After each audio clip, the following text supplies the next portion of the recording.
दो किस्म के जिहाद होते हैं, जिहाद अकबर और जिहाद असगर। जिहाद अकबर यानी बड़ा जिहाद, जिहाद असगर मीन्स छोटा जिहाद। आपका मुल्क दोनों जिहादों से जूझ रहा है। बड़ा जो आपको जिहाद नजर आ रहा है वो कश्मीर में हो रहा है, वो बंगाल में हो रहा है। बंगाल की आज की स्थिति आप नागपुर में बैठकर अंदाजा नहीं लगा सकते। जो वेस्ट बंगाल की स्थिति है, मुझे नहीं पता कितने लोगों को ये बात पता होगी कि भारत में जो डायरेक्ट एक्शन पहली बार कहीं हुआ है वो सोहरावर्दी नाम का एक चीफ मिनिस्टर हुआ करता था, और उसके बारे में ये कहा गया कि उसने बंगाल के अंदर 3 दिन की छुट्टी पे वहां की पुलिस को भेजा। इसलिए मैं कह रहा हूं दंगा कुछ 2 लोग लड़ जाएं वो चिंता का विषय नहीं है, लेकिन दंगे का मास्टरमाइंड चीफ मिनिस्टर हो और एक एजेंडे के तहत के 16 जनवरी 1946 को जो पहला डायरेक्ट एक्शन हुआ सोहरावर्दी की जेर क़यादत में, उसमें कितने हजार हिंदू मारे गए। आज बंगाल चले जाइए, कमोवेश वही स्थिति है। लेकिन हमको लग रहा है कि मुख्यमंत्री ममता बनर्जी है, ये है, वो है, हालात बहुत बिगड़े हुए हैं।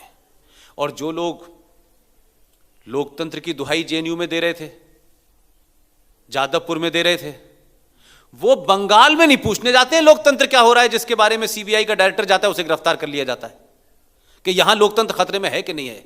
सारा लोकतंत्र जो है दिल्ली में ही खतरे में है।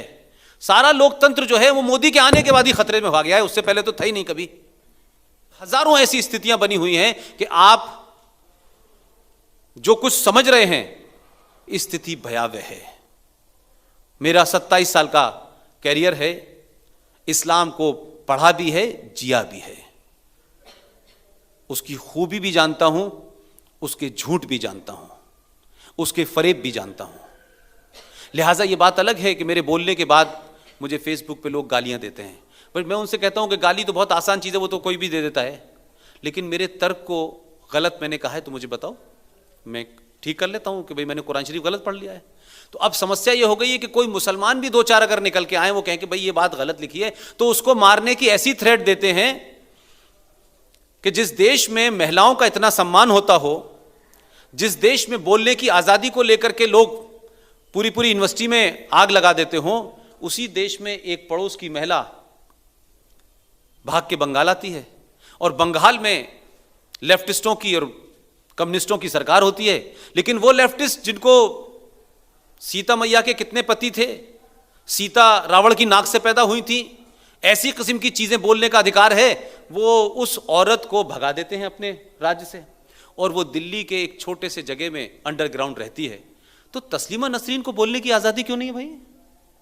जब इस देश में ये बोलने की लोगों को आजादी है कि भारत तेरे टुकड़े होंगे इंशाल्लाह इंशाल्लाह, और उनकी जमात में बड़े बड़े इंटेलेक्चुअल, बड़े बड़े नेता आ जाते हैं भाई, तो तस्लीमा नसरीन ने तो कोई ऐसी बात नहीं कही। तस्लीमा नसरीन ने अपनी किताब में सिर्फ इतना लिखा है कि हिंदुस्तान के में जो भी घटनाएं घटती हैं, उसके बाद बांग्लादेश में हिंदुओं को कैसे मारा जाता है, कितने हजार मंदिर तोड़े गए, क्या इसके लिए भी कोई जिम्मेदारी लेगा? तो कहा ये तो एंटी इस्लाम बोल रही है, आपने उसके ऊपर आपने उसको मारा। हैदराबाद के अंदर ये जो एक फ्रॉड है, जिसका मैं नाम कभी लेना नहीं चाहता लेकिन ले लेता हूं बार बार, क्योंकि मुझे लगता है कि बताने के लिए ब्लंट होना चाहिए। असदुद्दीन ओवैसी, उसके एमएलए ने उसके ऊपर हमला किया हैदराबाद के प्रेस क्लब के अंदर, लेकिन कोई लिबरल नहीं बोला। तो ये लिबरलिज्म और ये मॉडर्निज्म ये बड़ा सेलेक्टिव क्यों है भाई? तस्लीमा नसरीन के साथ कोई नहीं खड़ा होगा, सलमान रश्दी के साथ कोई खड़ा नहीं होगा, सिकंदर रिजवी के साथ कोई खड़ा नहीं होगा, लेकिन क्योंकि उन्होंने डर पैदा कर दिया है कि आपने अगर मोहम्मद के बारे में बात की तो हम गला काट देंगे। भाई मोहम्मद साहब के बारे में हम वैसी बात कर सकते हैं जैसे रामचंद्र जी के बारे में बात करते हैं, रावण के बारे में बात करते हैं, जैसे हम लक्ष्मण जी के बारे में बात कर सकते हैं कि भाई मोहम्मद साहब ने क्या किया जिंदगी में, पहली शादी कब की, दूसरी शादी कब की, तीसरी कब की, चौथी, पांचवीं, आठवीं, 9वीं, 10वीं, 13वीं शादी उन्होंने कब की, क्या क्या किया, किससे कितने बच्चे हैं, वो बच्चे कहाँ गए, कौन बना, कैसे बना, इस पर बात नहीं करेंगे। जिस पर बात करते हैं उनको तकलीफ होने लगती है। भाई आपको तकलीफ की क्या बात है? जो किताब में लिखा है वही हम पढ़ रहे हैं। कुरान के हिसाब से, इस्लाम के हिसाब से जो मज़ार है, जो आप कब्रें देखते हैं, ये हराम है। अब आप कहेंगे कि मैं ये ऐसी बात कह रहा हूं और पूरी दुनिया में ऐसा है। कुरान के हिसाब से, हदीस के हिसाब से जो शख्स जिनकी मौत हो गई है उनके आखिरी रसूमात आपको करने हैं, लास्ट राइट करने हैं, आप करिए, नमाज जनाजा पढ़ाइए और उनको ज़मीन में जैसे दफन करते हैं विधि विधान से करिए। लेकिन उस कब्र के ऊपर ईंट लगा करके बनाना, उस पे नाम लिखना, ये मोहम्मद साहब की कब्र है, ये राशिद की कब्र है, ये हराम है। वो ओवर द टाइम आपने मट्टी उस पर डाली है, वो मिट जाएगी, दुनिया चलती रहेगी। ये जो बनी हुई हैं हिंदुस्तान में कब्रें, इसलिए इन कब्रों के तोड़ने पे हिंदू मुस्लिम दंगा हो जाता है। कब्रिस्तानों के बहाने हिंदुस्तान में दंगा हो रहा है। इसलिए यह कहा गया, नैरेटिव फैलाया गया कि मंदिर भगवान का घर है और मस्जिद अल्लाह का घर है। तो अल्लाह तो है ही नहीं, उसका तो कोई रूप ही नहीं है, तो फिर वो मस्जिद में कैसे है? हमारे यहाँ तो भगवान का कंसेप्ट है, उसकी शक्ल है, सूरत है, हम वहाँ जाते हैं, उसकी प्राण प्रतिष्ठा करते हैं, लिहाजा मानते हैं। लेकिन इस नरेटिव को जब सुप्रीम कोर्ट ने 24 साल के मुकदमे के बाद यह फैसला दिया कि इस्लाम में तो मस्जिद का कोई कंसेप्ट ही नहीं है, तो फिर मस्जिद शहीद कैसे होगी? फिर तो हिंदुस्तान में अगर भाईचारा बना के रखना है और सही सेकुलरिज्म को जिंदा रखना है, सही गंगा जमुना तहजीब को रखना है, तो मेरा ये रिक्वेस्ट नहीं है, बल्कि मेरा ये आह्वान है उन लोगों से कि हिंदुस्तान में अब कोई हिंदू मुस्लिम भाईचारा उस वक्त तक नहीं हो सकता जब तक इस देश के मुसलमान खुद निकलें और जो उनके पूर्वज जिनके नाम लेने में वो फख्र करते हैं, जिनको टेलीविजन पे बैठ के कहते हैं कि औरंगजेब वली अल्लाह था, औरंगजेब हमारा हीरो था, उन हीरोज ने इस हिंदुस्तान में 30,000 मंदिरों को तोड़ के उनकी मस्जिदें बनाई हुई हैं, ऊपर से गुम्मद रखती है सीधा अगर ये मुसलमान सच्चे हैं और इस देश में परमानेंट भाईचारा होना है तो कुछ हमारी तकलीफों को समझें और निकलें, उन 30,000 मस्जिदों को तोड़ें और कहें कि ये हिंदू भाइयों की हैं, इनको हमारे पूर्वजों ने तोड़ा था, उन्होंने गलती की थी, अब हम ठीक कर रहे हैं, क्योंकि हमें इस मुल्क में रहना है, एक साथ रहना है, भाई भाई बन के रहना है,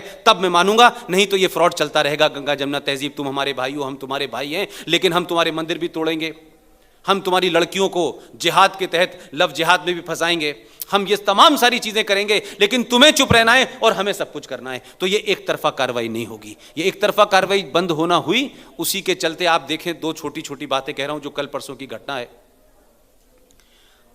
दूरदर्शन के ऊपर आता था सत्यम शिवम सुंदरम, हम में से किसी, आप पुरानी जनरेशन वालों को पता होगा, कोई बता सकता है वो किस दिन गायब हो गया? एक दिन यकायक वो सत्यम शिवम सुंदरम इस देश की सेकुलर सरकारों के दौर में आया और यकायक सत्यम शिवम सुंदरम गायब हो गया, क्योंकि वो कम्युनल हो गया।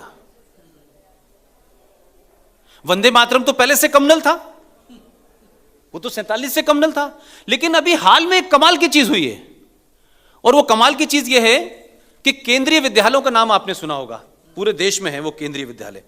अब उस केंद्रीय विद्यालयों में क्या हुआ साहब कि ये कहा गया कि ये जो क्या बोलते हैं इसको, उसका जो लोगो है, केंद्रीय विद्यालय का जो लोगो है, वो देखिए, मेरी बहुत ज्यादा हिंदी अच्छी नहीं है, अस्तो मां सदम सदम समय है ना, राइट, यही है ना, सदगम है, तमसो मां ज्योतिमय गमे। सुप्रीम कोर्ट में एक महान शख्स गए, कहा कि देखिए, केंद्रीय विद्यालयों के अंदर बच्चों को पहले से ही हिंदू शिक्षा दी जा रही है, इनका हिंदूकरण किया जा रहा है, जबकि इस सरकार का कोई मतलब नहीं था उससे, ये तो पहले से केंद्रीय विद्यालय का लोगो था। सुप्रीम कोर्ट में भी बड़े बड़े विद्वान बैठे हुए हैं, वो 370 के भी विद्वान हैं, 35 के भी हैं, वो रोहिंग्या, उनको सब कुछ आता है। उन्होंने कहा यस, इट्स वेरी डेंजरस, और उन्होंने ऑर्डर पास कर दिया कि सरकार तत्काल प्रभाव से इसको हटाए। अब इसका अर्थ क्या है, ये तो मैं समझता हूं कि आप सब लोग जानते हैं, इसमें लाया था उसका सिर्फ यही मतलब है, अस्तो मां सद में गया का मतलब यह है take me from untruth to truth, और दूसरी लाइन का मतलब है कि take me from darkness to light. अब ये सांप्रदायिक हो गया इस देश के अंदर। अब अगर कोई हिंदूवादी या हम जैसा कोई आदमी बोले कि देखो साहब, ये बीजेपी का, ये मोदी का भक्त है इसलिए बोल रहा है, अरे भाई, मोदी तो आज आए हैं, ये लोगों तो पिछले 50 साल से था, जिन्होंने लाए थे तब ये कम्युनल नहीं था। लेकिन आप इस देश के सिंबल्स को, इस देश की आइडेंटिटी को सेकुलर कम्युनल के नाम से धीरे धीरे समाप्त कर रहे हैं। यह बड़ा खतरा है। आपको अंदाजा नहीं होगा कि किसी दिन इस पे सवाल उठने वाला है कि जब आप प्रोग्राम प्रारंभ करते हैं तो ये दिया क्यों जलता है, ये जो आप लाइट लैंप करते हैं ये तो हिंदू पद्धति है। तो भाई कोर्ट का मामला हो, कुरान का मामला हो, इस्लाम का मामला हो, इलेक्शन कमीशन का मामला हो, कोई इंस्टीट्यूशन पिछले 70 साल में इन्होंने पवित्र नहीं छोड़ा। हर जगह ऐसे लोग बैठे हुए हैं जो कुछ अजीबोगरीब इंटरप्रिटेशन कर रहे हैं, अजीबोगरीब कर रहे हैं।